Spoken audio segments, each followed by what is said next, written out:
কোডটা চেঞ্জ করে দেন। এবার কারেন্ট দিয়ে এখন অতিথিবৃন্দের বক্তব্য দেওয়ার পালা। প্রথমেই বক্তব্য রাখবার জন্য আহ্বান জানাচ্ছি জনাব মোহাম্মদ আব্দুল খালেক, সম্মানিত সহ সাংগঠনিক সম্পাদক, রংপুর বিভাগ, বাংলাদেশ জাতীয়তাবাদী দল।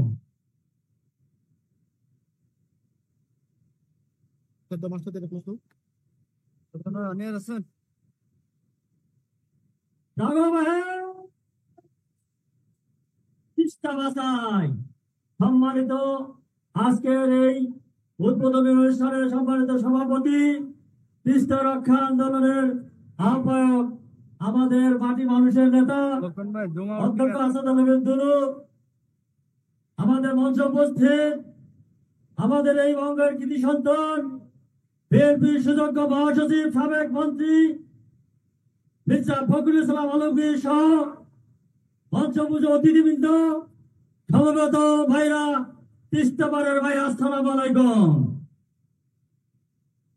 আমাদের আন্দোলন এই তিস্তা পারের জন্য আন্দোলন করেছিল, মানুষকে বাঁচানোর জন্য শহীদ রাষ্ট্রপতি জিয়াউর রহমান তিনি তিস্তা পারের উদ্বোধন করেছিলেন। তারপরে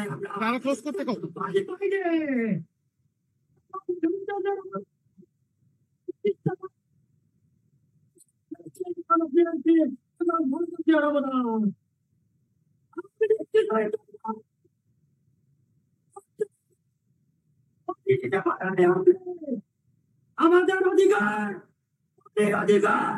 এই অধিকার আমাদেরকে রক্ষা করতে হবে। আমাদের আন্দোলন চলবে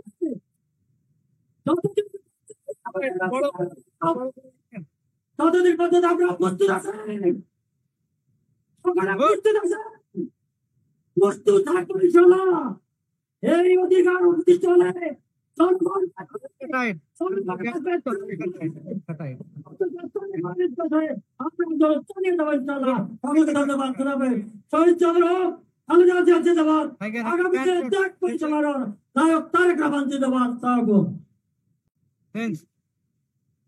সম্মানিত আন্দোলনকারী ভাইয়েরা, সম্মানিত অতিথিবৃন্দ, আমরা একজন অতিথির বক্তব্য শুনবো এবং তিস্তা নদীর ভাঙ্গন কবলিত এলাকার মানুষের দুঃখ দুর্দশা অনুভূতির বক্তব্য একজনের শুনবো। এবারে বক্তব্য রাখছেন জনাব নূর বকশ, এই তিস্তা নদী তীরবর্তী খুনিয়াগাছি ইউনিয়নের ৬ নং ওয়ার্ডের অধিবাসী। নূর বকশ।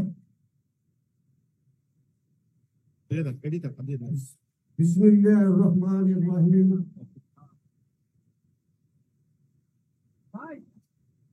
প্রধান অতিথি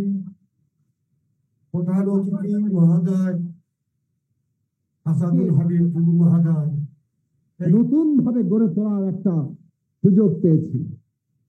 আজকে বাংলাদেশের সকল মানুষকে সব দিক থেকে সংগঠিত হতে হবে, যাতে বাংলাদেশকে আমরা নতুন করে গড়ে তুলতে পারি। 1971 সালে মুক্তিযুদ্ধের মধ্য দিয়ে বাংলাদেশের যে স্বপ্ন তৈরি হয়েছিল, এই দেশে সাম্য প্রতিষ্ঠা হবে, মানে সুযোগের সমতা থাকবে, এই দেশে মানুষের জন্য ন্যায় বিচার প্রতিষ্ঠা হবে, অর্থনীতির ক্ষেত্রে কিংবা আদালতে গিয়ে এই দেশে প্রত্যেক মানুষের ধর্মের, যে ধর্মেরই হোক না কেন, যে জাতির হোক না কেন, যে লিঙ্গীয় পরিচয় হোক না কেন, প্রত্যেক মানুষের মানবিক মর্যাদা থাকবে। সেই যে আশা আকাঙ্ক্ষা 53 বছরে এটা প্রতিষ্ঠা হয়নি। একটু আগালে বেশিরভাগ ক্ষেত্রে পিছিয়ে গেছি এবং সর্বশেষ 15 বছরে বাংলাদেশকে মুক্তিযুদ্ধের উল্টো স্রোতে নিয়ে যাওয়া হয়েছে। আজকে 24 সালে আমাদের দেশের মানুষ আবার সেই আকাঙ্ক্ষাকে জাগিয়ে তুলেছেন। বাংলাদেশ হবে বৈষম্যহীন বাংলাদেশ, বাংলাদেশ হবে সমস্ত নাগরিকের মর্যাদার বাংলাদেশ। এই বাংলাদেশ কারো কাছে মাথা নত করবে না। আমরা দেখেছি শেখ হাসিনার ফ্যাসিস্ট সরকার কেবল গদি টিকিয়ে রাখার জন্য, কেবলমাত্র নিজের গদির স্বার্থে দেশের স্বার্থ, দেশের মানুষের স্বার্থ, দেশের মর্যাদা কিভাবে বিকিয়ে দিয়েছেন, যার ফলে এই যে আজকে আমরা তিস্তার পানির ন্যায্য হিস্সা আমরা পাই নাই। ভারত একতরফা ভাবে পানি প্রত্যাহার করছে। আন্তর্জাতিকভাবে আইন আছে যে অভিন্ন নদী, মানে একটা নদীর পারে যে সমস্ত দেশ আছে, অববাহিকায় যত দেশ আছে, সেই নদীর উপরে সকল দেশের অধিকার সমান, কারো অধিকার কারো চাইতে কম বেশি না। ফলে ভারত উজানে আছে বলে তিস্তার উপরে তাদের অধিকার বেশি, এটা ওটাই সত্য না, আন্তর্জাতিক আইন অনুযায়ী সঠিক নয়। কিন্তু আমরা দেখলাম ভারত আন্তর্জাতিক আইন লঙ্ঘন করে ওই যে তিস্তা নদী, যেটা উৎপত্তি স্থল থেকে সিকিমের ভিতর দিয়ে হয়ে এসছে, সেইখানে অসংখ্য বাঁধ দিয়ে পানি প্রত্যাহার করছে। তারপরে যখন পশ্চিম বাংলায় ঢুকেছে, তো ওনারা আবার গজলডোবায় আবার বাঁধ দিয়েছেন, সেইখান থেকে পানি প্রত্যাহার করছে। পশ্চিম বাংলা দুষে সিকিমকে, আর পশ্চিম বাংলা ভারত যখন তিস্তা নিয়ে বাংলাদেশের সাথে পানির বা ন্যায্য হিস্সা নিয়ে বসে, তখন পশ্চিম বাংলা আবার ভারতের উপর, কেন্দ্রীয় সরকারের উপর চাপ সৃষ্টি করে। ভারত বাংলাদেশের সাথে এসে বলে, আমাদের তো বিভিন্ন রাজ্য আছে, এই রাজ্য তো মানে না, আমরা কি করব? আসলে পানি না দেওয়ার নানান রকম ছল ছাতুরি। ভারতের কোন রাজ্য কি বললো সেটা বাংলাদেশের মানুষের দেখার বিষয় নয়। ভারত একটা দেশ, তাদের অভ্যন্তরীণ সমস্যা তারা মেটাবে। এই যে আন্তর্জাতিক আইন লঙ্ঘন করে পানি প্রত্যাহার করেছেন গজলডোবা পর্যন্ত, তারপরে চুক্তির কথা বলে, এবং শেখ হাসিনা সেই চুক্তি করার জন্য দৌড়াদৌড়ি করেছে, সেটাও পারে নাই। গজলডোবার পরে পানির ভাগ বাটারা, যেখানে পানি আর নাই, ওটা নালায় পরিণত হয়েছে। গজলডোবার পরে যতটুকু পানি আছে, ওই ভারতের সাথে আমরা দেবো, দেখি ভারত কতটুকু দিচ্ছে আমার।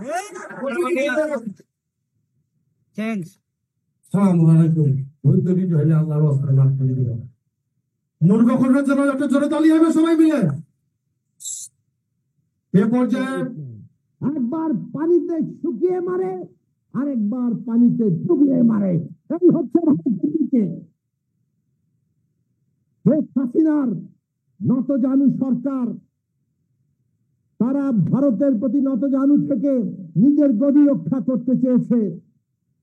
জুলাই আগস্টের গণ অভ্যুত্থান শেখ হাসিনাকে বিদায় করে দিয়ে বাংলাদেশ থেকে ওই নতজানু পররাষ্ট্রনীতি বিদায় করে দিয়েছে। বাংলাদেশকে আর পদানত অবস্থায় পাওয়া যাবে না।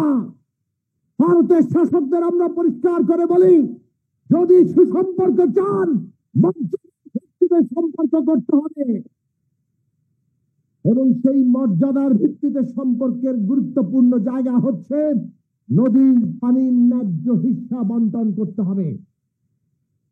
প্রথমত, নদীর নিজের জন্য পানি দরকার। নদী বেঁচে থাকতে হলে নদীর একটা নিজস্ব পানি প্রবাহ আছে।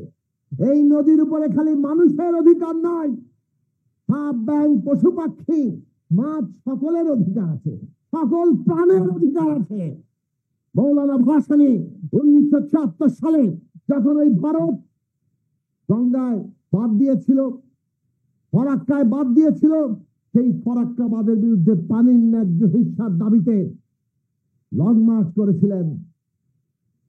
চাঁপাইনবাবগঞ্জের কানসাটে সেই লং মার্চে মৌলানা ভাসানী বলেছেন, নদীর জন্য পানি রাখতে হবে, নদীর কেবল মানুষের হক নয়, সকল হক আছে। নদীকে বাঁচাতে হলে নদীর জন্য প্রয়োজনীয় পানি দরকার। 1/3 পানি নদীর জন্য রাখতে হবে, আর বাকি পানি কৃষিকাজে ব্যয় হওয়ার জন্য যথাযথভাবে বন্টন করতে হবে। সেই বন্টন করার জন্য বাংলাদেশের বর্তমান অন্তর্বর্তী সরকারকে আমরা বলি, অবিলম্বে আমাদের 54টি অভিন্ন নদীর ন্যায্য হিস্যার জন্য ভারতের সাথে আলোচনার উদ্যোগ নেন। ভারত যদি আমাদেরকে পানির ন্যায্য হিস্যা না দেয়, প্রত্যেকটি প্রশ্নকে আন্তর্জাতিক তুলতে হবে। আন্তর্জাতিক ফোরামে তুলে আন্তর্জাতিক আইন অনুযায়ী আমরা আমাদের পানির ন্যায্য হিস্যা আদায় করব। সেই জন্য আমাদের জনগণের ঐক্য দরকার। আজকে এই তিস্তা বাঁচাও যে লড়াই, আপনাদের ঐক্যবদ্ধ সংগ্রাম সারা দুনিয়ার কাছে আমাদের দাবি তুলে ধরবে। দিন রাত অতিবাহিত করে ক্রান্তিকালকে পরোয়া না করে যুদ্ধের ময়দানের মতো বিএনপির সঙ্গে দাঁড়িয়ে আছেন, বিএনপিকে নিয়ে দাঁড়িয়ে আছেন। সেই বিএনপির কাণ্ডারি সাবেক মন্ত্রী জনাব মির্জা ফখরুল আলমগীর, আমি মনে প্রাণে তাকে শ্রদ্ধা জানাই। তিনি আমাদের অভিভাবক, তিনি বিএনপির অভিভাবক, তিনি আমাদের সকল নেতা কর্মীর অভিভাবক। আজকে চেয়ারপারসন, আমাদের দলের চেয়ারপারসন বেগম খালেদা জিয়া, যিনি অনেক কষ্ট সহ্য করেছেন দুঃখ দুর্দশা, জেলখানার অন্ধকার কারারুদ্ধ পরিবেশ, ধৈর্যের সাথে লড়েছেন। মানুষের স্বার্থের লড়াই, মর্যাদার লড়াই, এই লড়াইকে আমাদের সফল করতে হবে। সেই জন্য ঐক্যবদ্ধ থাকুন, আর জনগণকে ঐক্যবদ্ধ থাকুন। আমরা আমাদের পানির ন্যায্য হিস্যা চাই। পানির ন্যায্য হিস্যা প্রতিষ্ঠা করতে পারলে এই পানি আমরা কিভাবে ব্যবহার করব, তিস্তা নিয়ে কি মহাপরিকল্পনা আমরা করব, সেটা বাংলাদেশের অখণ্ড একক অধিকার। বাংলাদেশ ঠিক করবে তার দেশের স্বার্থ, তার দেশের পানি তারা কিভাবে ব্যবহার করবে, প্রকৃতির জন্য কতটা রাখবো, আমাদের কৃষিকাজের জন্য কতটা ব্যবহার করব, নদীতে কোন ধরনের মহাপরিকল্পনা দিলে প্রাণ প্রকৃতি রক্ষা পায়। আমরা পরিষ্কার করে বলি, বাংলাদেশের মাটি, মানুষ, বাংলাদেশের প্রকৃতি অন্য কোন দেশের লুটপাটের ক্ষেত্রে পরিণত হতে আমরা দিতে পারি না। কাজেই বাংলাদেশের স্বার্থ রক্ষা করে ভবিষ্যৎ নীতি বাংলাদেশ গ্রহণ করবে। এখন তার লড়াই হচ্ছে পানির ন্যায্য হিস্যা আদায় করা, আমাদের দেশের মাথা উঁচু করা পররাষ্ট্রনীতির অন্যতম প্রথম পদক্ষেপ। এবং বিএনপির রংপুর বিভাগীয় সহসাংগঠনিক সম্পাদক, আমার দীর্ঘদিনের আন্দোলন সংগ্রামের ঢাকার রাজপথের একজন লড়াকু সৈনিক, জেলে গিয়েছে, একসাথে আন্দোলন করেছে, সংগ্রাম করেছে, কোর্টের বারিন্দায় প্রতিনিয়ত মাসে 15 দিন দেখা হতো।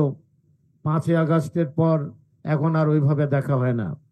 সেই অধ্যাপক আমিনুল ইসলাম উপস্থিত, বিএনপির সংগ্রামের সাধারণ সম্পাদক, আমার অত্যন্ত পরিচিত কাছের মানুষ জনাব টুটুল সাহেব, বিএনপির বিভিন্ন পর্যায়ের সহসভাপতি সহ, এবং এই সুন্দরগঞ্জের একজন ডাক্তার এখানে উপস্থিত আছেন। সংসদে আমার সাথে ছিলেন মিসেস রওশনারা, আমরা একসাথে সংসদে অনেক দিন বসেছি। উপস্থিত এই তিস্তা পারের ভাইরা, আমি কয়েকটি কথা বলতে চাই। এই তিস্তা নদী আজকে মরুভূমিতে পরিণত হয়েছে। শুধু তিস্তা নয়, পদ্মা সহ আরো সুরমা, কুশিয়ারা, আমার জেলার মোহরী নদী সহ অনেক নদী আজকে ভারত শুকিয়ে ফেলেছে। 1971 সালের মহান মুক্তিযুদ্ধের সময় ভারত আমাদেরকে সাহায্য করেছিল। আমরা যদি বলতে চাই, একজন কিশোরী ষোড়শী যদি কোনো নদীতে পড়ে যায়, আমরা যদি তাকে যদি কোনো কিশোর যুবক যদি উদ্ধার করে, উদ্ধারের পর যদি তার শ্লীলতাহানি করে, তাহলে কি এটা অপরাধ নয়? এটা নিশ্চয়ই অপরাধ। 71 সালে আমাদেরকে আপনারা দুর্দিনে একটু সাহায্য করেছেন, পাকিস্তান ভাঙার জন্য সাহায্য করেছেন। পাকিস্তান থাকলে আপনি তিস্তা নদীর এই অবস্থা আপনি করতে পারতেন না। আজকে তাই আমরা বলতে চাই, সেই সাহায্যের হাত বাড়িয়ে দিয়ে আপনি আমাদের শ্লীলতাহানি করছেন। শেখ হাসিনা সেই সুযোগটি করে দিয়েছেন। 5টি করিডোর ভারতকে দিয়েছেন, আমাদের 3টি বন্দর ভারতকে দেওয়া দিয়েছেন। আখাউড়া দিয়ে একটি স্থল বন্দর করে ত্রিপুরা যাওয়ার ব্যবস্থা করেছেন। তাদের বিদ্যুৎ ছিল না, বিদ্যুতের ব্যবস্থা করেছেন। বাংলাদেশের উপর দিয়ে ট্রেন চলাচলের ব্যবস্থা করে দিয়ে চিরস্থায়ীভাবে বাংলাদেশকে ভারতের করার রাজ্যে পরিণত করার আপনার যে ষড়যন্ত্র, সেই ষড়যন্ত্র আল্লাহ রুখে দিয়েছে। আপনাকে ভারত থেকে আপনি বহুবার বলেছেন দম্ভ করে শেখের বেটি পালায় না, কিন্তু আপনি কি পালান নাই? শেখ হাসিনা বাংলাদেশ থেকে পালিয়ে গিয়েছেন। এখানে আমি একটি কথা বলতে চাই, 1970-এর নির্বাচনের পর শেখ মুজিবকে যদি পাকিস্তানিরা পাকিস্তানের প্রধানমন্ত্রী করতো, তাহলে কি মুক্তিযুদ্ধ হতো? শেখ মুজিব শেষ মুহূর্ত পর্যন্ত স্বপ্ন দেখেছেন, কিন্তু 25 তারিখ কালো রাত্রিতে যখন পাক হানাদার বাহিনী নিরস্ত্র বাঙালিদের উপর ঝাঁপিয়ে পড়ে হাজার হাজার লক্ষ লক্ষ মানুষকে নির্বিচারে হত্যা করে, সেদিন শেখ মুজিব আত্মসমর্পণ করেছিলেন। দেশের মানুষের স্বাধীনতা ঘোষণা দেন নাই, দিক নির্দেশনা দেন নাই, আর আওয়ামী লীগের নেতারা আত্মগোপন করে ভারতে পালিয়ে গেছিলেন। আমরা যদি দেখি 2-3 দিন পরে পাকিস্তানের সকল পত্রিকায় ছবি উঠেছে, প্রথম পাতায় আমরা দেখেছি ফিনফিনে পাঞ্জাবি পায়জামা পরে, একদম পালিশ করা জুতা, পায়ের উপর পা তুলে করাচি বিমানবন্দরে পাইপ টানছেন শেখ মুজিব। এটা পাকিস্তানের পত্রিকায় প্রকাশিত হয়েছে। এতে কি প্রমাণিত হয়? আত্মসমর্পণ করেছে, তাকে গ্রেপ্তার করে নাই। এবং শেখ মুজিব স্বাধীনতার ঘোষণা দেয় নাই। সেদিন বাংলাদেশের মানুষের, এই দেশের মানুষের দিক নির্দেশনা দেওয়ার কোন রাজনৈতিক ষড়যন্ত্রের ফান্দে পড়ি কান্দে ভালোবাসি বন্ধু, কান্দে ভালোবাসি। ওরে তিস্তা আমার পানি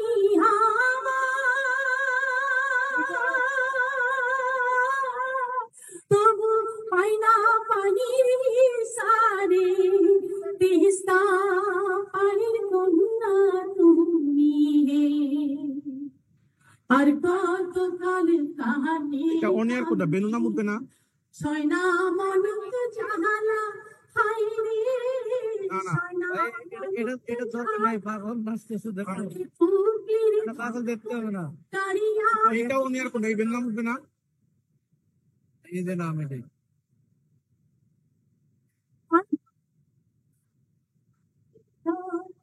তিস্তা পানির কন্যা তুমি হে, তিস্তা পানির কন্যা তুমি। বিনার টানিতে ঘর ওরে তার বাপন্থীর পানি চাইয়া কান্দ নিশিবর রে, তিস্তা পানির কন্যা তুমি হে। ওরে তিস্তা পানির কন্যা তুমি হে। জাগো বাহে। ধন্যবাদ। সাউন্ডের লোক কই? মঞ্চের কোনো সাউন্ডের লোক?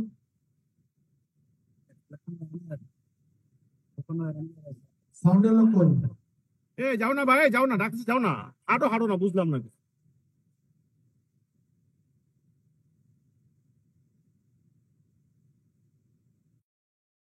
আন্দোলন করে গণতন্ত্র কায়েম করেছেন এবং 86 নির্বাচনে সেদিন বিএনপি যায় নাই।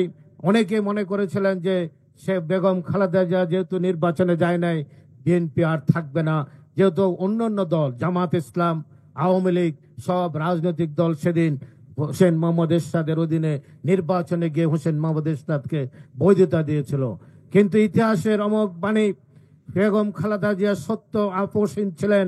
90-এর গণঅভ্যুত্থান হলো, সেই কারণেই বাংলাদেশের প্রথম মহিলা প্রধানমন্ত্রী নির্বাচিত হলেন কে? বেগম খালেদা জিয়া। রাজনীতিতে আপোষ করেন নাই, দীর্ঘ 9 বছর আন্দোলন সংগ্রাম করেছেন। আমিও 91 সালে তরুণ ছিলাম, আমাকে উনি মনোনয়ন দিয়েছেন। আমিও নোয়াখালীতে সর্বোচ্চ ভোট পেয়ে সেদিন সংসদ সদস্য নির্বাচিত হয়েছিলাম। আমার জীবনে একটি ঐতিহাসিক ঘটনা, বেগম খালেদা জিয়া আমাকে ডেকে নিয়ে বললেন, মঈন আহমেদের ভাই জাভেদ ভোট করবে, তার বিরুদ্ধে তোমাকে ভোট করতে হবে। আমি নমিনেশন ফর্ম নিলাম এবং নির্বাচনে গেলাম। আমার নেতা কর্মীদের গ্রেপ্তার, বিভিন্নভাবে হুমকি তুমকি দিল। কিন্তু 2008 সালের নির্বাচনে আমি সেদিন আমার অনেক নেতা কর্মী গ্রেপ্তার হওয়ার পরও জীবনের বাজি রেখে বেগম খালেদা জিয়ার কথা রেখেছি। 58,000 ভোটের ব্যবধানে সেদিন জেনারেল মঈন আহমদের আপন ভাই ছোট ভাই জাভেদ আহমদকে পরাজিত করে আমি সংসদে এসেছিলাম। তাই আজকে বলতে চাই, বেগম খালেদা আমাদের তারেক রহমান আজকে বাংলাদেশে যে নেতৃত্ব দিচ্ছেন, এই নেতৃত্বটি অত্যন্ত সঠিক। দীর্ঘ 17 বছর উনি লন্ডনে বসে বিগত 15 বছর অত্যন্ত সফলতার সাথে এই বাংলাদেশ জাতীয়তাবাদী দল নয় 18 কোটি মানুষকে নেতৃত্ব দিচ্ছেন। শহীদ প্রেসিডেন্ট জিয়া রহমান 1978 সালের 1 সেপ্টেম্বরে জাতীয়তাবাদী দল গঠন করেছেন। এটা একটি প্ল্যাটফর্ম ছিল, বিভিন্ন রাজনৈতিক দলের নেতারা এসেছেন, বিভিন্ন সমাজের মানুষ এসেছেন। এটা একটি রাজনৈতিক প্ল্যাটফর্ম ছিল, সত্যিকার অর্থে একটি রাজনৈতিক দল ছিল না। এবং দীর্ঘ 9 বছর হোসেন মোহাম্মদ এরশাদ বিরোধী আন্দোলনে বেগম খালেদা জিয়া সারা বাংলাদেশ ঘুরে, বিভিন্ন অঞ্চল ঘুরে এটাকে একটি রাজনৈতিক দলের অবয়ব দিয়েছেন। আর বিগত 15 বছর হাসিনা বিরোধী আন্দোলনে আমাদের প্রিয় নেতা তারেক রহমান সমস্ত ইউনিয়ন থেকে, ওয়ার্ড থেকে শুরু করে কেন্দ্র পর্যন্ত যে আন্দোলন কর্মসূচি দিয়েছেন, বিএনপি আজকে একটা ইস্পাত কঠিন ঐক্যে পরিণত। বিএনপিকে শেখ হাসিনা, তোমাকে আমি দোয়া করি, তুমি বিএনপিকে একটি সঠিক রাজনৈতিক দলে পরিণত করার এবং তারেক রহমানের নেতৃত্বে বাংলাদেশ পরিচালিত হওয়ার একটি সুযোগ করে দিয়েছে। এই জন্য তোমাকে ধন্যবাদ দিই। আজকে বিএনপি একটি সোনার কাঠিতে পরিণত হয়েছে। বিএনপিকে অনেকে ভাঙতে চেয়েছেন। বিএনপির 48 বছরের সফলতা হচ্ছে, শেখ হাসিনা তুমি অনেক চেষ্টা করেছো, ইউনিয়ন থেকে সেন্ট্রাল পর্যন্ত বিএনপির একজন সঠিক নেতা কর্মীকেও তোমার দলে নিতে পারো নাই। 2000 নেতা কর্মী আমাদের মৃত্যুবরণ করেছেন, 2000 নেতা কর্মী গুম হয়েছেন, হাজার হাজার নেতা কর্মী পুঙ্গত্ব বরণ করেছেন। 65 লক্ষ নেতা কর্মীর বিরুদ্ধে আমাদের মামলা আছে। আমিও 150টি মামলার আসামি। এইখানে আমিরুল ইসলাম অনেক মামলার আসামি। হয় আমরা জেলখানায়, না আমাদের কোর্টের বারিন্দায় ছাড়া আমাদের কোনো ঠিকানা ছিল না। আমরা আমাদের মায়ের জানাজা পড়তে পারি নাই, আমরা আমাদের বাবার জানাজা পড়তে পারি নাই, অনেকে বোনের বিয়েতে অংশগ্রহণ করতে পারে নাই।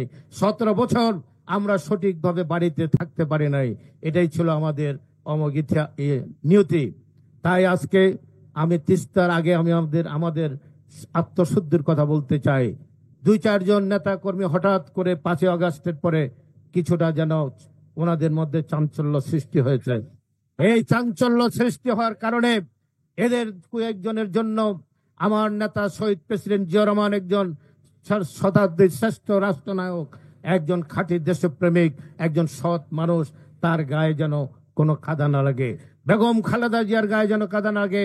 আমাদের প্রিয় নেতা তারেক রহমানের এই 2-4 জনের জন্য যেন ওনার গায়ে কাদা না লাগে।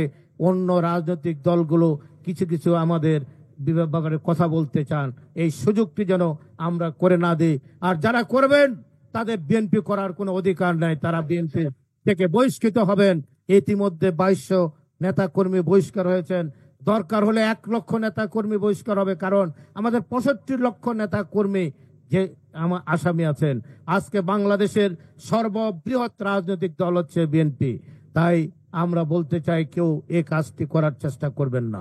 তাই আমি আজকে কিছু কিছু রাজনৈতিক দল বলছেন যে আগে স্থানীয় সরকারের ভোট চাই, এটা একটি ষড়যন্ত্রমূলক তথ্য। আমরা দেখেছি 90-এর গণঅভ্যুত্থানের পরে বিচারপতি শাহাবুদ্দিন সাহেবের সাথে আমরা সেদিন বেগম খালেদা জিয়ার সাথে অত্যন্ত ওতপ্রোতভাবে জড়িত ছিলাম। সেই কারণে উনি আমাকে নমিনেশন দিয়েছিলেন। আমরা হাসিনা সহ সমস্ত রাজনৈতিক আলোচনা করে বিচারপতি শাহাবুদ্দিনকে রাজি করেছিলাম।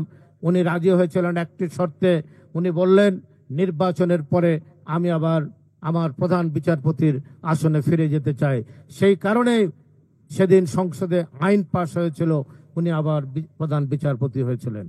90 দিনের মধ্যেই অন্তর্বর্তীকালীন সরকারের রাষ্ট্রপ্রধান সেই বিচারপতি শাহাবুদ্দিন নির্বাচন করে উনি আবার ফিরে গেলেন। আজকেও একটি অন্তর্বর্তীকালীন সরকার বাংলাদেশে আছেন। সারা পৃথিবীতে একজন সজ্জন ব্যক্তি, সারা পৃথিবীর মানুষ ডক্টর ইউনূস আপনাকে সম্মান করে, আপনাকে শ্রদ্ধা করে। বাংলাদেশের 18 কোটি মানুষ আপনার দিকে চেয়ে আছেন। আপনাকে বিএনপি আপনার দুর্দিনে আপনার সাথে বিএনপি ছিল, অন্য কেউ ছিল না। বেগম খালেদা জিয়া, আপনি যখন নোবেল পুরস্কার পান তখন শেখ হাসিনা আপনাকে অভিনন্দন জানায় নেই। আপনাকে অভিনন্দন জানিয়েছে সেদিন বিএনপি। আপনাকে বঙ্গভবনে রাষ্ট্রপতি সম্বর্ধনা দিয়েছেন। আপনাকে ঢাকার মেয়র সাদেক হোসেন খোকা পার্লামেন্টের দক্ষিণ প্লাজায় আপনাকে নাগরিক সম্বর্ধনা দিয়েছে। সেই নাগরিক সম্বর্ধনায় আপনি যখন মঞ্চের থেকে এসে বসেন, আমিও সেখানে, আমার ঘরে সেই ছবিটি আছে। আমি বসে আছি আপনার পাশে, এক পাশে মান্নান ভিয়া, আরেক পাশে সাদেক হোসেন খোকা, আমিও বসে আছি। আপনাকে আমরা নাগরিক সম্বর্ধনা দিয়েছি। 2011 সালে বেগম খালেদা জিয়া বিরোধী দলের নেতা হাউস অব কমন্সে তাকে দাওয়াত দিল, সেখানে উনি গিয়েছেন। সেখানে আপনার সপক্ষে কথা বলেছেন। নোবেল জয়ী ডক্টর ইউনূসের বিরুদ্ধে শেখ হাসিনা যে সমস্ত মামলা দিয়েছেন তাকে অসম্মান করছেন, তার বিরুদ্ধে বিশ্ববাসীকে সজাগ হওয়ার আপনার পক্ষে হাউস অব কমন্সে বেগম খালেদা জিয়া বক্তব্য দিয়েছেন। আপনাকে আমরা সম্মান করি, শ্রদ্ধা করি। আপনি সঠিক সময় নির্বাচনের রোড ম্যাপ দিয়ে বাংলাদেশে একটি নিরপেক্ষ নির্দলীয় একটি সুষ্ঠু নির্বাচনের ব্যবস্থা করবেন। আজীবন বাংলাদেশের মানুষ আপনাকে সম্মান করবে, আজীবন সারা পৃথিবীর মানুষ আপনাকে সম্মান করবে। আপনি কিছু মানুষের কথায় বিভ্রান্ত না হয়ে সঠিক কাজটি করবেন, এটি আপনার কাছে দেশবাসী 18 কোটি মানুষ প্রত্যাশা করে, এর বাইরে কিছু প্রত্যাশা করে না। তাই আমরা বলতে চাই, আজকে এই তিস্তা পারের মানুষ, আমরা যদি নির্বাচিত সরকার ছাড়া এই তিস্তার প্রকল্প, মেগা প্রকল্প বাস্তবায়ন হবে না। হবে আগামী দিনে যে নির্বাচিত সরকার আসবে, এই সরকারকে বিদেশিরা সাহায্য দেবেন এবং এই প্রকল্প তারাই বাস্তবায়ন করতে পারবেন। শহীদ প্রেসিডেন্ট জিয়া রহমান উত্তরবঙ্গের অনেকগুলো প্রকল্প করেছেন, বেগম খালেদা জিয়া করেছেন। আগামী দিনে আমাদের প্রিয় নেতা তারেক রহমান বলেছেন, আমরা যদি 250 সিটও পাই তারপর আমরা এককভাবে সরকার গঠন করব না, আমরা জাতীয় সরকার গঠন করব। যারা শেখ হাসিনা বিরোধী আন্দোলন সংগ্রামে ছিল, যারা ভোটে যায় নাই, তাদেরকে নিয়ে আমরা সরকার গঠন করব। কারণ শেখ হাসিনা বাংলাদেশের কোনো অবকাঠামো, কোনো প্রতিষ্ঠান ধ্বংস করে দিয়েছে। 27 লক্ষ কোটি টাকা বাংলাদেশ থেকে বিদেশে পাচার করেছে। বাংলাদেশকে যদি মেরামত করতে হয়, বাংলাদেশের রাষ্ট্র সংস্কার করতে হয়, সেই কারণে আমাদের প্রিয় নেতা তারেক রহমান 31 দফা দিয়েছেন। উনি আবার বলেছেন, এর চাইতে ভালো কোনো দফা যদি কারো থাকে, সুপারিশ থাকে, আমরা সেটাও গ্রহণ করব। আমার মনে হয় আমরা 42টি রাজনৈতিক দলের সাথে আমাদের প্রিয় নেতা আলাপ করেছেন। আমি ওই কমিটির একজন মেম্বার ছিলাম। 31 দফা 2 বছর লেগেছে। আমাদের 27 দফা ছিল বেগম খালেদা জিয়া রহমানের 19 দফা, অন্য রাজনৈতিক দলের সমস্ত দফাকে একসাথে করে এই রাষ্ট্র মেরামতের, রাষ্ট্র সংস্কারের 31 দফা আমরা হাজির করেছি। এর মধ্যে দিয়ে বাংলাদেশের উন্নয়ন হবে, বাংলাদেশের পরিবর্তন হবে। আমি তাই বলতে চাই, আজকে যারা কিছু কথাবার্তা বলছেন তাদের ব্যাপারে আমাদের কোনো কথা নেই। 1971 সালে শহীদ প্রেসিডেন্ট জিয়া রহমান যদি স্বাধীনতার ঘোষণা না দিতেন, 30 লক্ষ শহীদের রক্তের বিনিময়ে এই বাংলাদেশ, যারা 71কে স্বীকার করে না তারা বাংলাদেশের নাগরিক হতে পারে না। যারা মুক্তিযুদ্ধকে স্বীকার করে না তারা বাংলাদেশের নাগরিক হতে পারে না, তারা ভোট চাওয়া তাদের কোনো অধিকার নেই। যারা 52-এর ভাষা আন্দোলনকে স্বীকার করে না তারা বাংলাদেশের নাগরিক হওয়ার যোগ্য নয়। তাই আমরা বলতে চাই, বাংলাদেশ টিকে থাকবে। শহীদ প্রেসিডেন্ট জিয়া রহমান বাংলাদেশের স্বাধীনতার ঘোষণা দিয়েছেন। বেগম খালেদা জিয়া আধুনিক বাংলাদেশ সৃষ্টি করেছেন। তারেক রহমান এই দক্ষিণ পূর্ব এশিয়া নয়, এশিয়ার একজন শ্রেষ্ঠ রাষ্ট্রনায়ক হবেন, দেশকে এশিয়ার একটি শ্রেষ্ঠ রাষ্ট্রে পরিণত করবেন। আগামী দিন এটাই হলো বাংলাদেশের 18 কোটি মানুষের প্রত্যাশা। তাই কালকে মাস্টাররা স্ট্রাইক করে, পরশুদিন বাসওয়ালা স্ট্রাইক করে, রাস্তাঘাট জঞ্জাট সৃষ্টি করে বাংলাদেশের মানুষের অর্থনৈতিক কর্মকাণ্ডের ক্ষতি করে। এটার পিছনে আওয়ামী লীগের হাত আছে, আওয়ামী লীগের টাকা আছে। সেই টাকা দিয়ে বাংলাদেশকে অস্থিতিশীল করতে চায়। ভাইরা আমার, আজকে আমি এখানে এসেছি তিস্তার পানির হিস্সার জন্য দাবি দেওয়ার জন্য এসেছি। আজ থেকে প্রায় 50 বছর আগে মৌলানা আব্দুল হামিদ খান ভাসানীর সাথে আমরা গঙ্গার পানি হিস্সার জন্য, তখন আমি যুবক ছিলাম, হিস্সার জন্য আমরা চাঁপাইনবাবগঞ্জে গিয়েছিলাম গঙ্গার পানি আদায় করার জন্য। তখন বাংলাদেশের প্রেসিডেন্ট ছিল শহীদ প্রেসিডেন্ট জিয়াউর রহমান।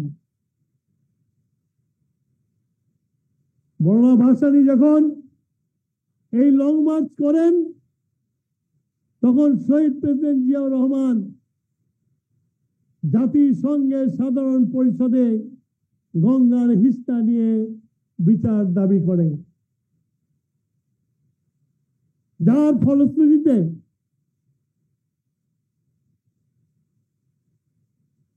জিয়াউর রহমান সাহেব গঙ্গার পানি হিস্সা আদায় করেছিল, 45,000 কিউসেক পানি আদায় করেছিল।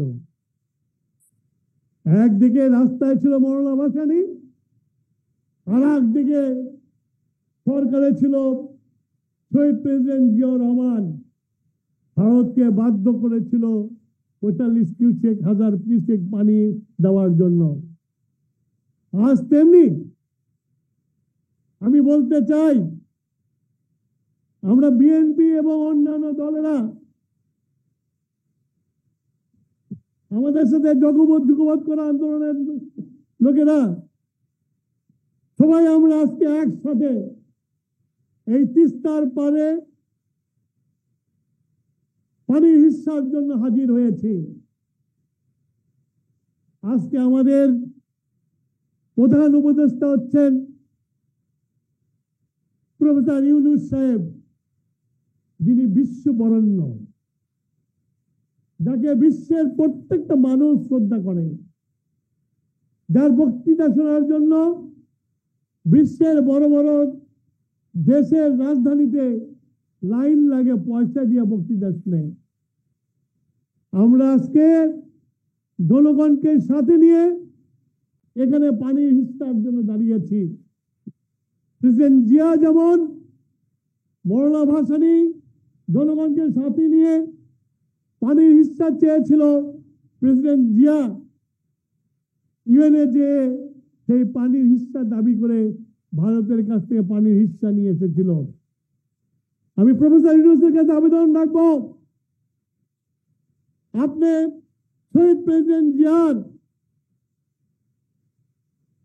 দর্শন দেখে তার পদক্ষেপকে অনুসরণ করুন।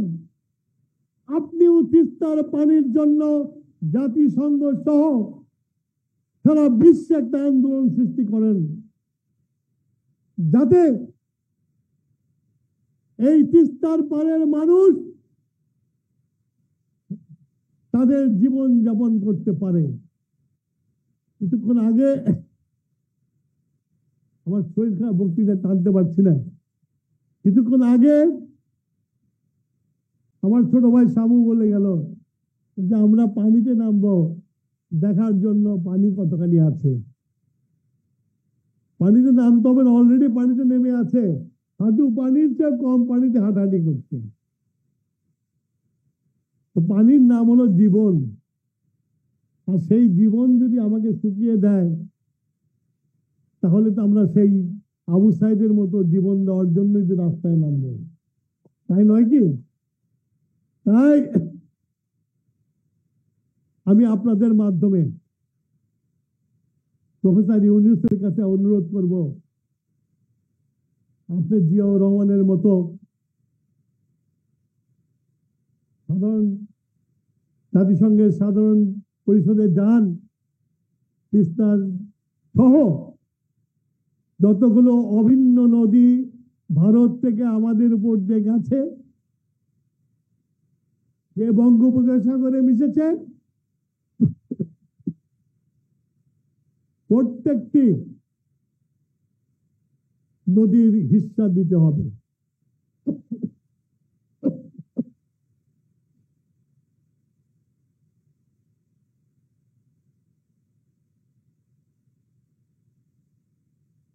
আপনি যদি এই কাজটি করেন,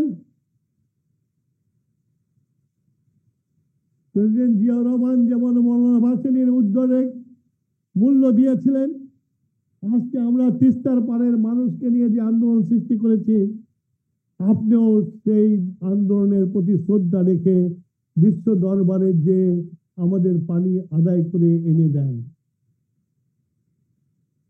ভাইরা আমার, বক্তৃতা দেওয়ার অনেক করা ছিল।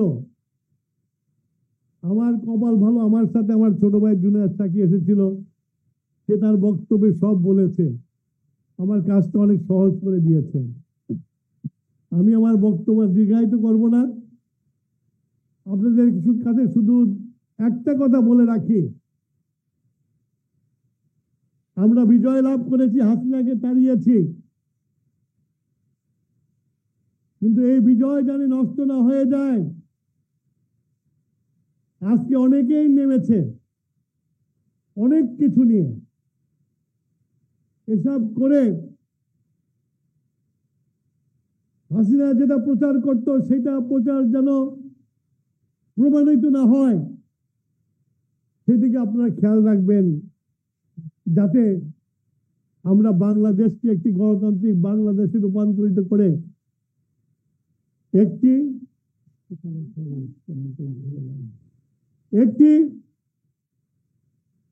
গণতান্ত্রিক সুন্দর বাংলাদেশ কায়েম করতে পারি।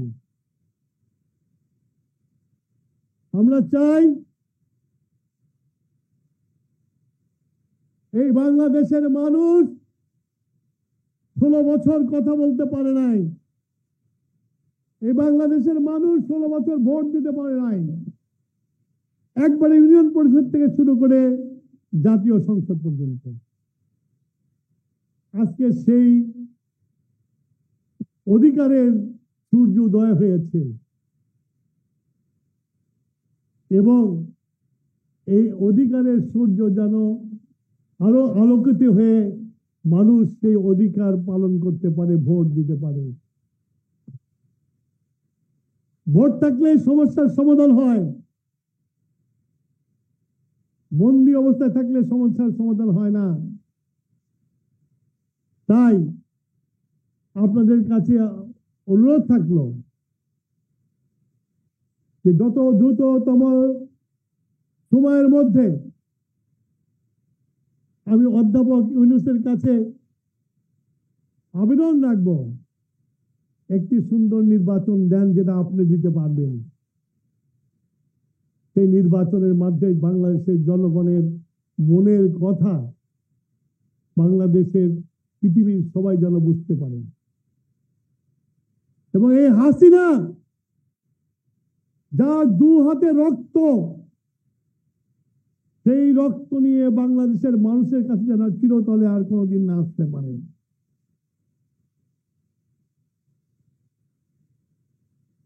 আমি একটি সুন্দর বাংলাদেশের স্বপ্ন দেখি, আমরা মুক্তিযুদ্ধ করেছিলাম, সেদিন আমরা সাইদের মতো আমাদেরও বুকের রক্ত ঝরতে পারত। পাকিস্তানি হানাদার সেনাবাহিনীর বিরুদ্ধে দাঁড়িয়েছিলাম,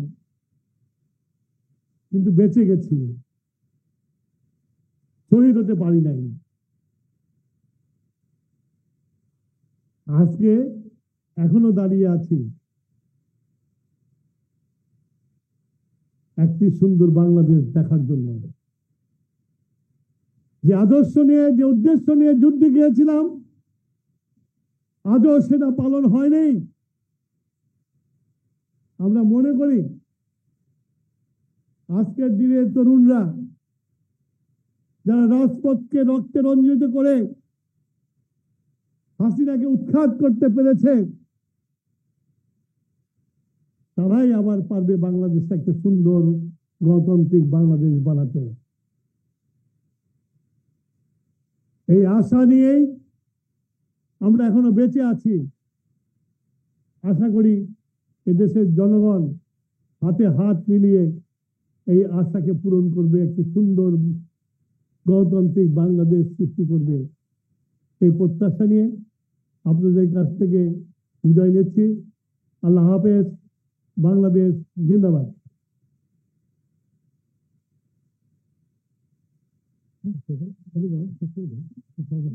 শাহাদাত বরণ করেছেন।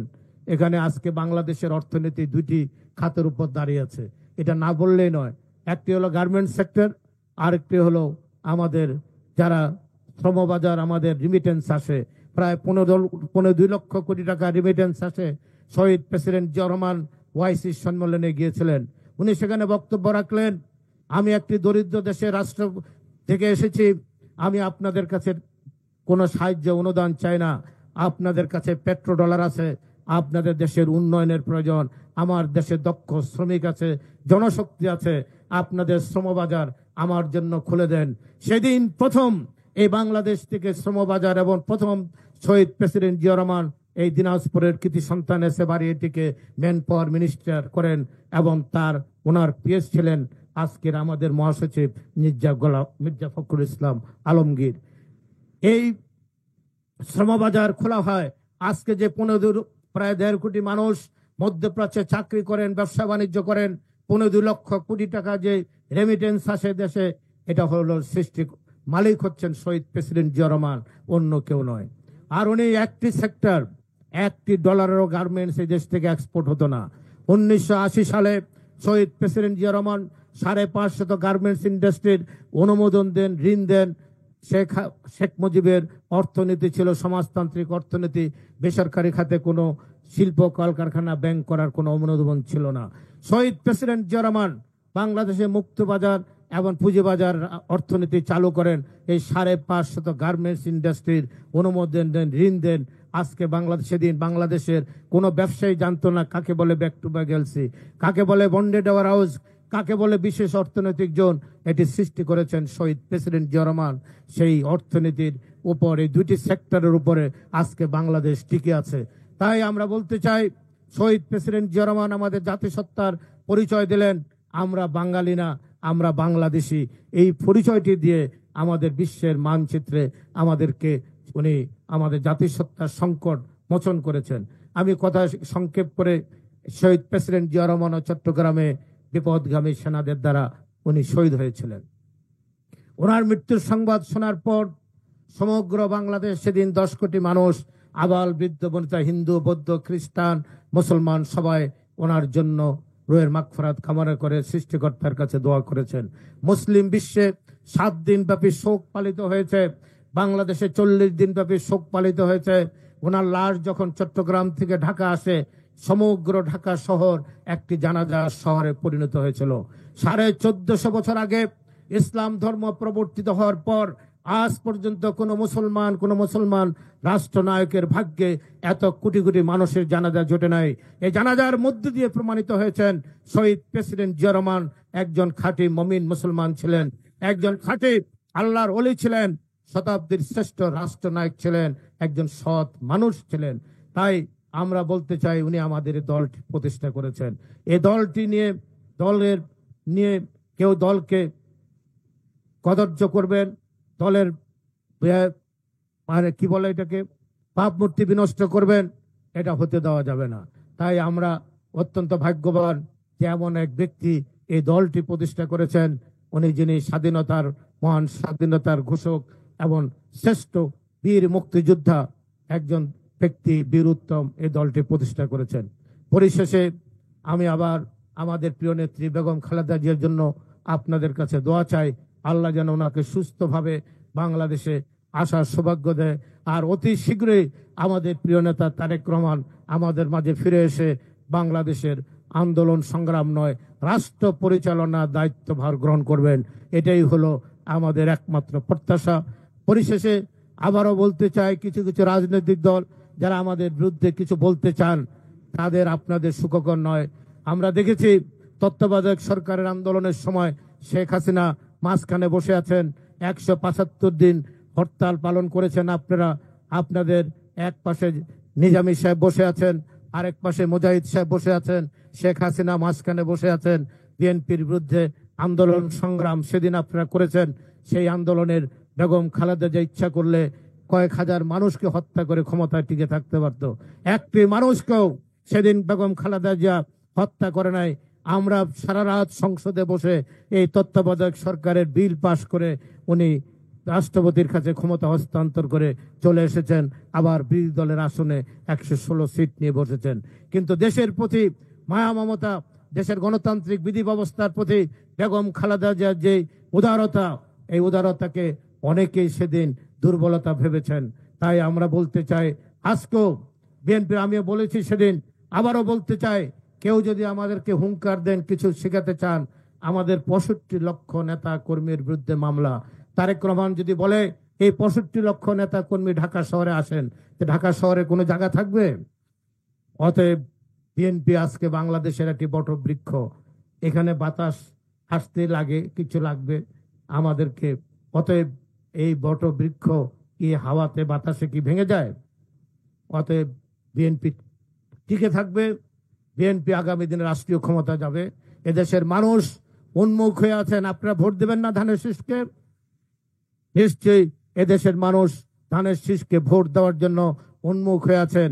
তাই আমি পরিশেষে আজকে এই তিস্তা পারের সকল মা বোনদেরকে একটি আশ্বাস দিতে চাই, আল্লাহ যদি আমাদেরকে ক্ষমতা দেয়, তারেক রহমান যদি রাষ্ট্রীয় ক্ষমতায় ফিরে আসেন, প্রথম বাংলাদেশের কাজ হবে এই তিস্তা মেগা প্রকল্প নিয়ে উনি কাজ করবেন, এবং এটার এই সমাধান, নদীগুলোর সমাধান উনি করবেন। এটাই আমাদের, উনি বলেছেন, এটাই আজকে আবার উনি খাল কাটা, শহীদ প্রেসিডেন্ট জিয়া রহমানের খাল কাটা, নদী কি বলে, নদী খনন, এই প্রকল্পগুলো অগ্রাধিকার ভিত্তিতে উনি গ্রহণ করবেন। সবাইকে ধন্যবাদ। খোদা হাফেজ। বাংলাদেশ জিন্দাবাদ। শহীদ জিয়া অমর হোক। দেশ নেত্রী বেগম খালেদা জিয়া জিন্দাবাদ। আমাদের প্রিয় নেতা তারেক রহমান জিন্দাবাদ। আজকের এই তিস্তা পারের মানুষের যে উজ্জীবিত মানুষ, যারা আজকে সংগ্রাম করে বেঁচে আছেন, আপনাদের সংগ্রাম দীর্ঘজীবী হোক। আপনারা আবার হাসি খুশি এই তিস্তা পারের মানুষ আবার তাদের অতীতে ফিরে যাবেন। এটাই হলো আমাদের মহান আল্লাহর কাছে এই প্রার্থনা। জোরান দিয়েছেন কিসের? জাগো ভাই, কোনটা সবাই শুনো ভাই, ডাক দিছে আইসো আমরা তিস্তা পাতাই, ঠিক না? এই যে আন্দোলন শুরু হলো, লিঙ্ক নাই তো, এই আন্দোলন আমরা শেষ পর্যন্ত নিয়ে যাবো। আমি মৌলানা আব্দুল হামিদ খান ভাসানী মজলুম জননেতা, তিনি একদিন ফারাক্কা মার্চ করেছিলেন।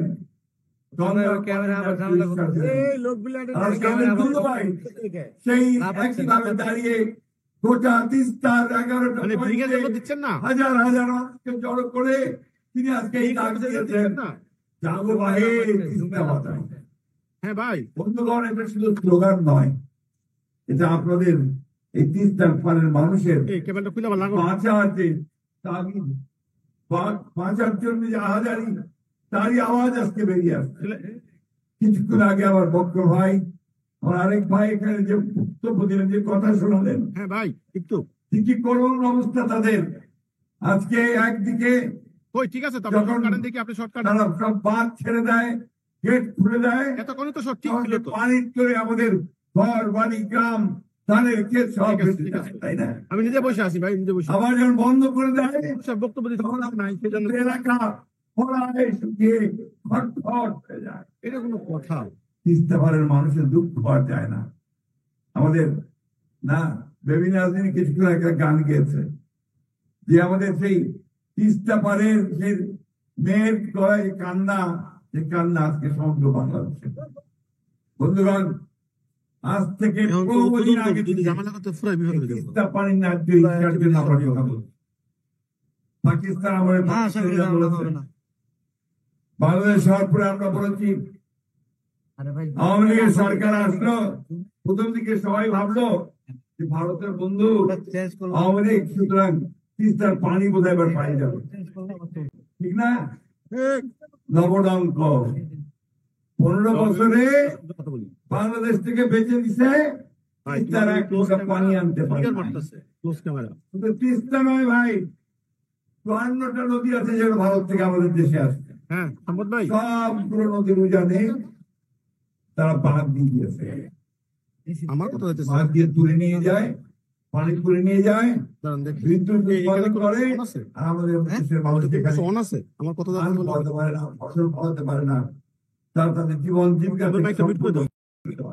আমাদের জেলে যারা মাছ ধরেন তারা মাছ ধরতে পারে।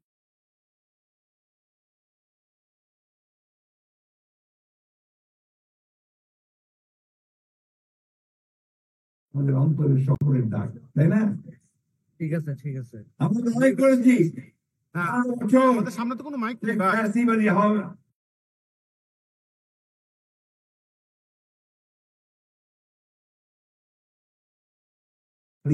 কোথায়? ওই ভারতে।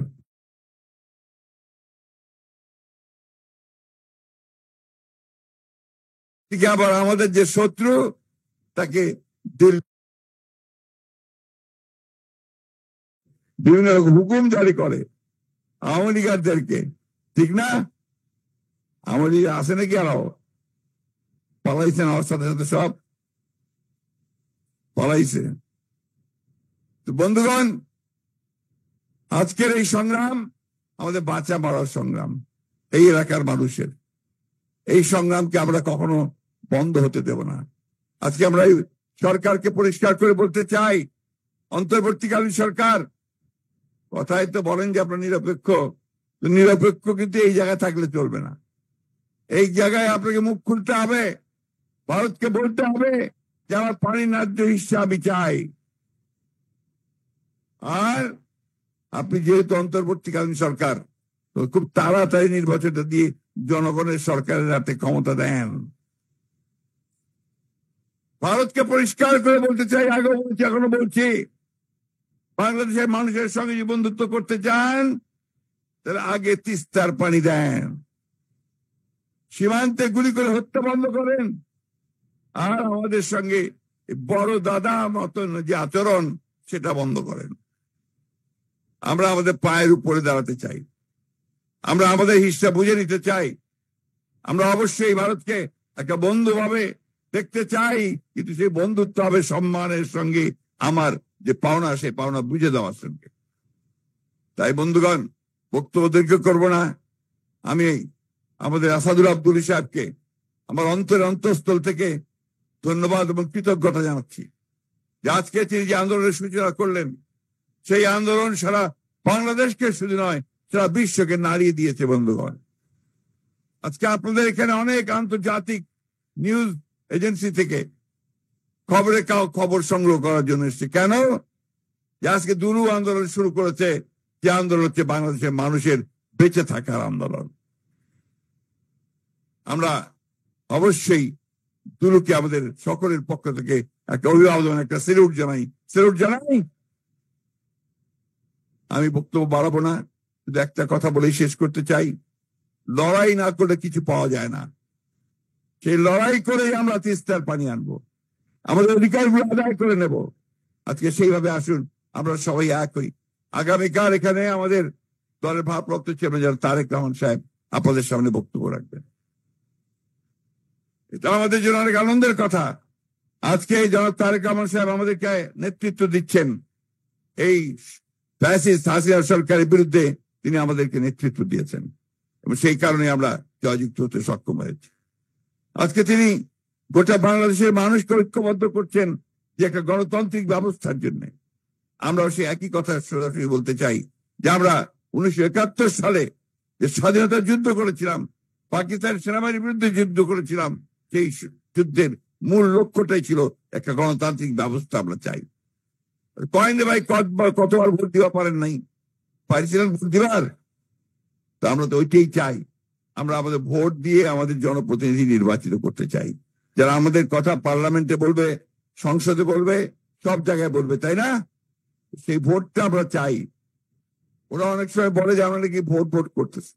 ভোট করার কারণ একটাই, যে ভোট না হলে আমার নেতা নির্বাচিত হবে কোত্থেকে? আমার কথাটা বলবে কে? আমার তো প্রতিনিধি চাই, তাই না?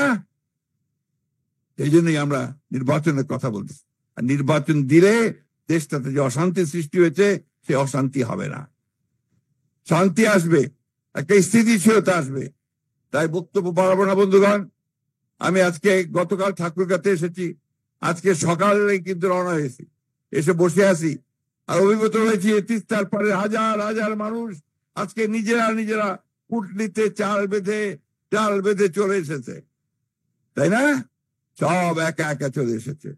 এখানে কাউকে কিছু বলতে হয় নাই, তার নিজের দাবির জন্য দুলু ভাইয়ের ডাক শুনে আজকে সবাই এসেছে। তাই বন্ধুগণ, আমার কথা শেষ, শুধু এইটা বলতে চাই যে এখন নতুন লড়াই শুরু। সেই লড়াই হচ্ছে আমাদের বাঁচা মরার লড়াই, আমাদের স্বাধীনতার লড়াই, আমাদের গণতন্ত্রের লড়াই। আসুন আজকে আবার সেই ঐক্যবদ্ধ হয়ে আবার আমরা সেই ডাক দেই, জাগো বাহে তিস্তা বাঁচা। আসসালামু আলাইকুম। শোনাবার দরকার নেই। জাগো,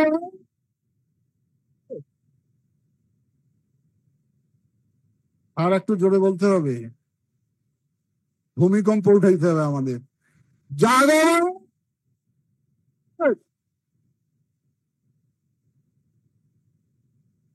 আজকের আমাদের এই তিস্তা নদী রক্ষা আন্দোলনের ডাকে আমাদের মাঝে উপস্থিত হয়েছেন আমাদের প্রিয় মানুষ, এই গণতন্ত্রের লড়াই সংগ্রামে এই বয়সে যিনি বারবার কারারুদ্ধ হয়েছেন, পিছপা হননি, সেই আমাদের প্রিয় মানুষ, আমাদের প্রিয় মহাসচিব মির্জা ফখরুল ইসলাম আলমগীর আমাদের ডাকে সাড়া দিয়েছেন।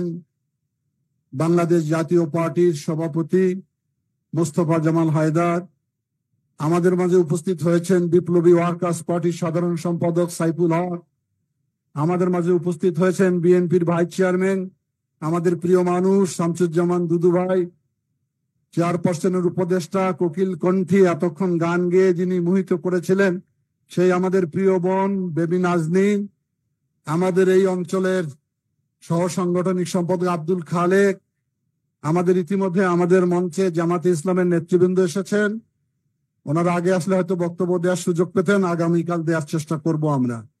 আমি সবাইকে আমার এই তিস্তা নদী রক্ষা আন্দোলনের পক্ষ থেকে অভিনন্দন, গভীর শ্রদ্ধা জানাচ্ছি যে তারা এই তিস্তার করাল গ্রাসে ছিন্নমূল মানুষের পাশে দাঁড়িয়েছে। দীর্ঘদিন এই অঞ্চলের এই দাবি আমাদের, বহু পথ বহু সময় আমরা অতিক্রম করেছি। দীর্ঘ সময় স্বৈর শাসকের জাতাকলে আমরা নিষ্পেষিত ছিলাম, কথা বলতে পারি নাই, শোভাযাত্রা তো দূরের কথা, মিছিল তো দূরের কথা। এখন মুক্ত বাংলাদেশ, স্বাধীন বাংলাদেশ, জুলাই বিপ্লবের মধ্য দিয়ে আমাদের কথা বলার অধিকার সৃষ্টি হয়েছে। সেজন্য আমরা মনে করি আমরা যারা তিস্তা পারের মানুষ, ভাগ্যহত মানুষ, বৈষম্য শিকার হয়েছি, পানির উন্নয়নের আমরা এখন ঐক্যবদ্ধ হয়েছি। সে কারণে আজকে 5 জেলার 11টি স্থানে লক্ষ লক্ষ মানুষ জমায়েত হয়েছে। তারা বলে জাগো।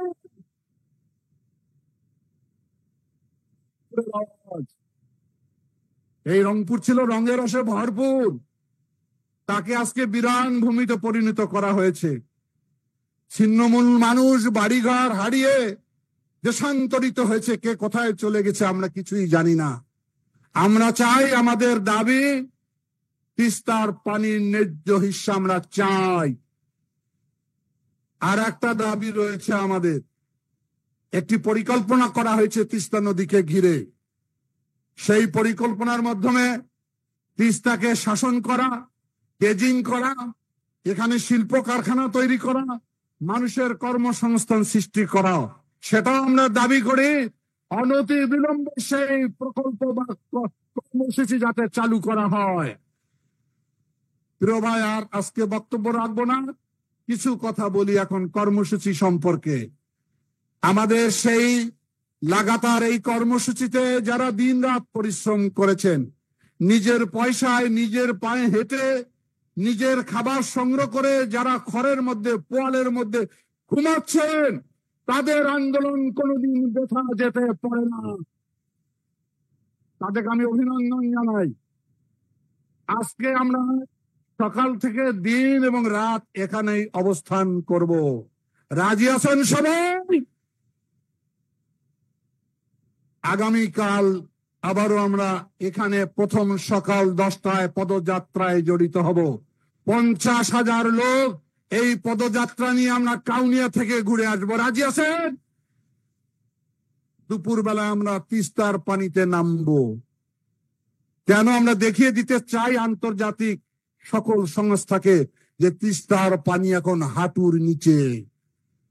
যে তিস্তা ছিল বহমান, যে তিস্তা ছিল পানির কলতানে মুখরিত, সে তিস্তা এখন ধুধু বালুচর।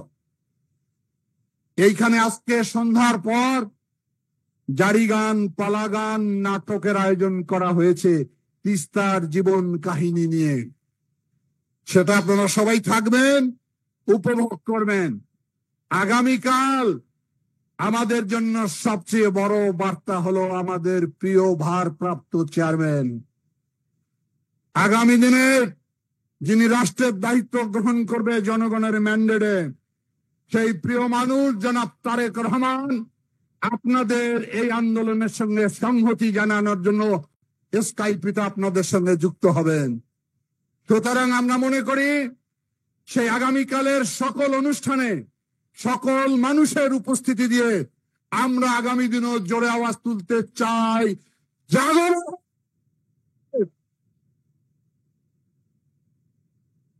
এই আওয়াজ গোটা রংপুরের 5 জেলায় উঠেছে। ধীরে ধীরে এটা বাংলাদেশ প্রকম্পিত হয়েছে। আমরা জানি জীবনে আমরা অনেক কষ্ট করেছি, নদী ভাঙ্গা চরের মানুষ। 2 রাত কষ্ট করতে কোনো সমস্যা আছে আমাদের? আমরা সবাই মিলে থাকবো এবং আগামী দিন শেষ করে আগামী পরশু দিন ভোরবেলা বাড়ি ফিরে যাব। দাবি যদি আদায় না হয় পর্যায়ক্রমে কর্মসূচি দিতে থাকবো, চালিয়ে যাবো আন্দোলন। সবাইকে আমার পক্ষ থেকে অশেষ ধন্যবাদ। আমাদের প্রিয় নেতৃবৃন্দকে অশেষ ধন্যবাদ। ওনারা কষ্ট করে আমাদের আন্দোলনে সংহতি প্রকাশ করেছেন। বাংলাদেশের বিভিন্ন গণমাধ্যম তারা কষ্ট করে আজকের এই সংবাদ পরিবেশন করেছেন, তাদেরকে আমরা অভিনন্দন জানাই। আন্তর্জাতিক গণমাধ্যম যারা এসেছেন তাদেরকে আমরা অভিনন্দন জানাই। ধন্যবাদ। সবাই ভালো থাকুন এবং স্ব জায়গায় অবস্থান করুন।